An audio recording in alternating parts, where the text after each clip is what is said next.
Alright, hey you guys, this is TsubakiSwagg and I'm coming to you with my review of Sword Art Online 2, Episode 4, GGO, which stands for Gun Gale Online. So, of course, we're picking up where the last one left off at, and we see Kirito going into Gun Gale Online. And when he goes into the world, he's like talking about, wow, this is a lot different than playing ALO. And he's like looking around, looking at his hands, like his body and stuff, and then a piece of hair falls in his face and he freaks out because he looks a lot like a girl, but he doesn't have like the feminine body parts or whatever, but he in his face, and because his hair is so long and he does look kind of feminine, he looks like a girl. Because I thought he was a girl at first, but he doesn't have boobs or anything, so he just looks like a very flat-chested girl, which it's not saying too much about mangas and animes, because there are a lot of those in there too.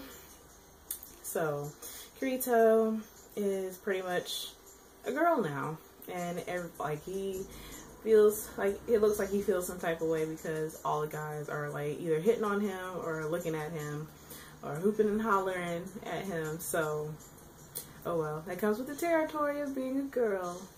But he's like trying to figure out where to go. He doesn't want to talk to anybody because all the guys think he's a girl, and there really aren't very many girls. So he is like running around looking because he knows where to go, he just doesn't know how to get there.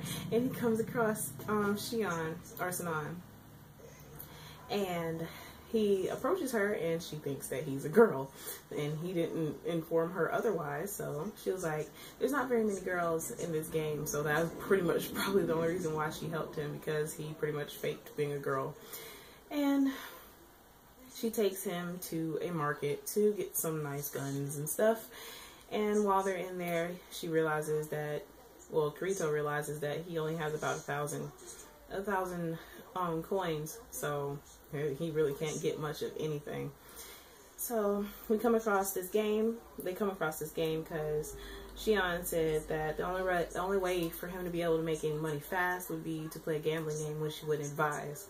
So we see they come across a game. It's pretty much you're running down a straight line, and there are different lines that you have to pass to get to the man who is firing shots at you.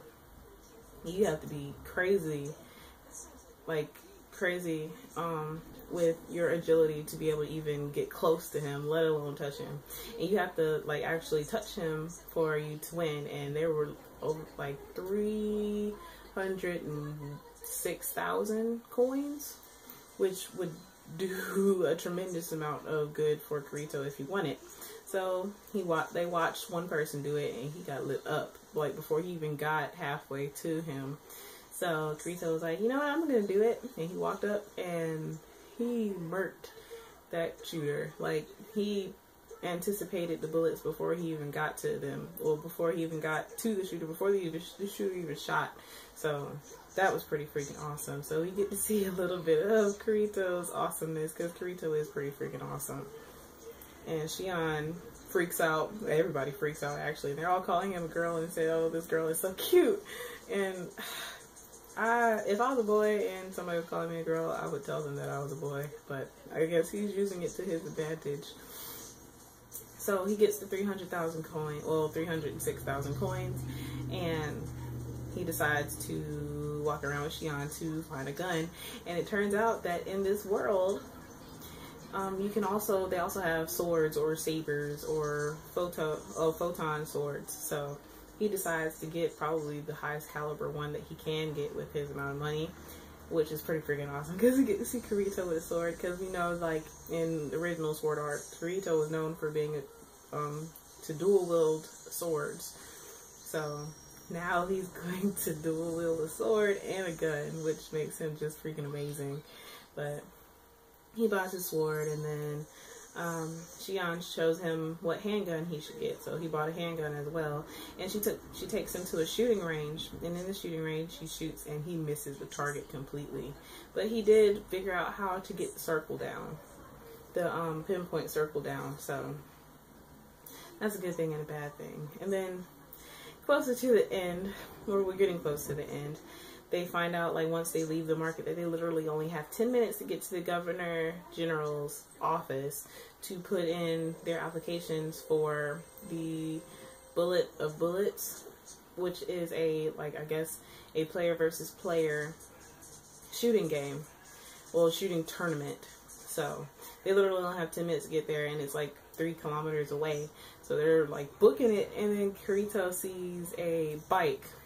And he, like, jumps on the bike and gets Shion to get on, and they go flying down the street, and Shion is just having so much fun. So you can tell she's already starting to like Kirito, even though she thinks that he's a girl. So, I mean, I have nothing to say about that one. So, like, pretty much the end was them riding off into the sunset. But this episode was awesome. Oh my god. I was just so happy that we got to see some of Kirito's, like, awesomeness, because it's been a long time since we saw Kirito, like, in action. And he really wasn't even in action. He was just running and using his perception abilities. So Kirito's pretty freaking amazing, if I do say so myself. But I am looking forward to the new episode that will be coming out next week. And I wanted to come out already, and it just came out today. But oh well. I mean, I would love to hear what you guys think is going to be coming up soon. Like, how you think things are going to turn out for Kirito and Shion. And as always, please remember to comment, thumbs up, and subscribe. And this is TsubakiSwagg saying adios.